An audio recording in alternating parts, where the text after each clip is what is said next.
مع دقيقة المثمر كل يوم نصائح زراعية من أجل فلاحة عصرية مربحة وأكثر مردودية. أخي الفلاح، أختي الفلاحة، حلقة اليوم خاصة بتخزين فاكهة التفاح. في بعد الجني والفرز كندرسلو صناديق التفاح إما إلى سوق جملة أو الحفظ والتخزين البارد، وفي الحالتين هناك عدة ممارسات لازم نتبعوها. حسن إدارة الحرارة ديال الفاكهة بعد الجني، بحيث لازم يبدا تبريد التفاح أولا في الحقل لتخفيف حرارة الحقل، ومن ثم في الحافلات الخاصة بتوصيله للتخزين البارد. وعادة كتوصل ثمار التفاح لمخزن التبريد قادمة من الحقل بحرارة حوالي 25 درجة مئوية، وهذه كتعتبر حرارة عالية، وهذا كيؤدي لازدياد تنفس الثمار وإنتاج الإيثيلين، وهذا كيضرب نوعية التفاح وكيقلل من فترة التخزين. وباش نتجنبوا هذه المشاكل فعملية التبريد المبدئي للتفاح ضرورية باش نزولوا الحرارة الجاية من الحقل بشكل كامل قبل تخزين التفاح في الغرف الباردة.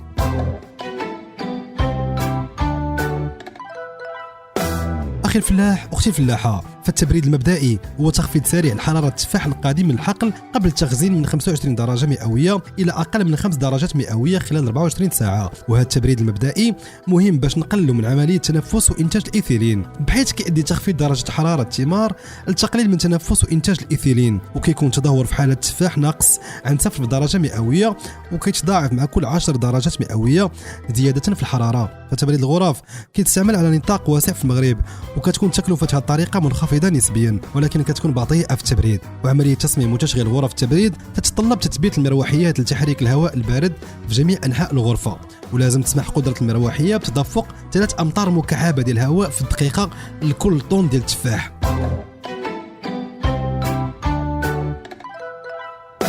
أخي الفلاح، أختي الفلاحة، كيتعتبر التخزين البارد الطريقة الأكثر فعالية للمحافظة على الجودة وإطالة العمر الافتراضي للتفاح، بحيث كيعطل التخزين البارد النشاط البيولوجي للتفاح ونمو البكتيريا الدقيقة، وكيخفض معدل خسارة الرطوبة، وكيقلل من تضرر الناتج على غاز الإيثيلين.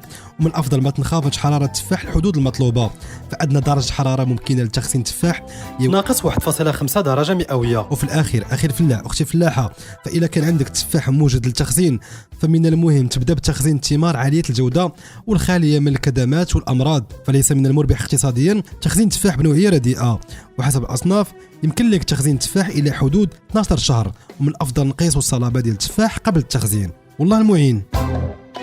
مع دقيقة المثمر اليد في اليد من أجل فلاحة مثمرة ومستدامة.